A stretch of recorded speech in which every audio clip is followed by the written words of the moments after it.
പൊക്കോണം, നാളെ നേരം വെളുക്കുമ്പോ ഇവിടുന്ന്. അതിന് നീ കുപ്പിംഗ് ഗ്ലാസ് ഒന്നും തല്ലിപ്പൊട്ടിക്കണ്ട. നാളെ നേരം വെളുക്കുന്നവരെ കാത്തിരിക്കാൻ വേണ്ട. നേരെ പുറത്തോട്ട് വന്നാ മതി. നല്ല പൊട്ടീര് ഞാൻ വെച്ചേരാം. എന്നാ വാടാ പുറത്തോട്ട്. വരാടാ. നമ്മുടെ കയ്യിലും മൂർച്ചകളുണ്ട് കേട്ടാ.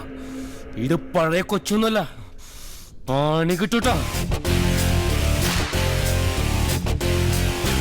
കൊച്ചി പഴയ കൊച്ചിയല്ലെന്നറിയാം, പക്ഷേ ബിലാല് പഴയ ബിലാല് തന്നെ. കൊച്ചുഞ്ഞിന് നേരെ കൈയൊങ്ങ വന്നാലുണ്ടല്ലോ, വടക്കൻ വീട്ടിലെ IAS ആണെന്ന് പറഞ്ഞ് നടക്കുന്ന നിന്റെ നാക്ക് ചവിട്ടിക്കുട്ടി അണ്ണാക്കി തിരികെ ഞാൻ. കണ്ണു തുറന്ന് നോക്ക്, അന്തരീക്ഷത്തിന്റെ മട്ടും ഭാവവും മാറുന്ന കാണുന്നില്ലേ? എന്തോ വരാൻ പോകുന്നെന്ന് എന്റെ മനസ്സ് പറയുന്നു.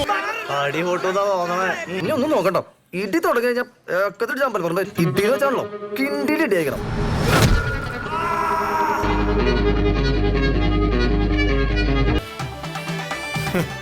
പൂരം കൊടിയേറി മക്കളെ, അങ്ങോട്ട് നോക്കണ. ചങ്കൂറ്റമൊന്നുകൊണ്ട് ചങ്ങാടമൊന്നു കെട്ടിയേ. ഇവിടെ എന്ത് കേസിനും പരിഹാരമുണ്ടോ, എന്ത് തരം കൊട്ടേഷനും നമ്മൾ എടുക്കും. മനസ്സിലായല്ലോ?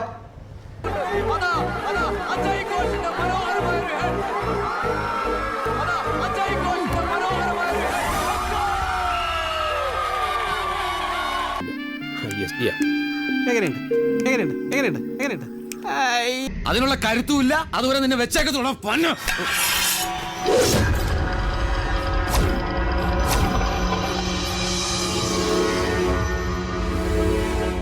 ഓ, സമാധാനമായി.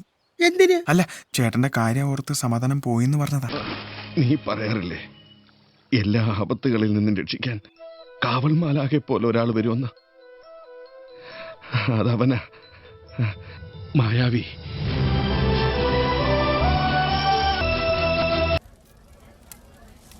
അവനാണ് എന്റെ ആയുധം, വജ്രായുധം.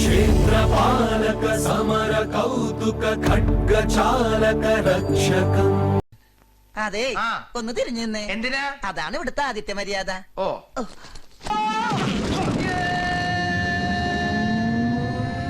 സ്പീഡ് അല്പം കുറഞ്ഞോന്നൊരു സംശയം. ആവശ്യത്തിനുണ്ട്. നിനക്ക് തെറ്റടേ. അന്തരാസ് കൂന്തരാസ് അവന്റെ അമ്മേരെ തള്ളെ കലിപ്പ് തീരണില്ലല്ലേ. നീലകണ്ഠ, ഒന്നും ഇവിടെ അവസാനിച്ചു എന്ന് കരുതണ്ട, തുടങ്ങണേ ഉള്ളൂ. എനിക്കും ഒരു ദിവസമുണ്ട്. അവിടെ നില്ലട കാട്ടുപുളി, ഞാൻ വന്നത് നിന്നെ പൂട്ടാനാ. കർണൻ, നെപ്പോളിയൻ, ഭഗത് സിംഗ്, ഇവർ 3 പേരുമാണ് എന്റെ heroes. You see the irony, don't U?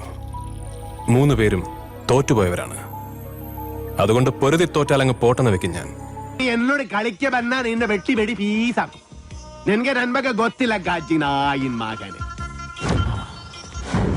ಗೊತ್ತಿಲ್ವಾ? ಗಜ್ಜಿ ನಾಯಿನ್ ಮಗನೆ, ನಾಯಿಂದ ಪಟ್ಟಿ ಮೋಣೆ.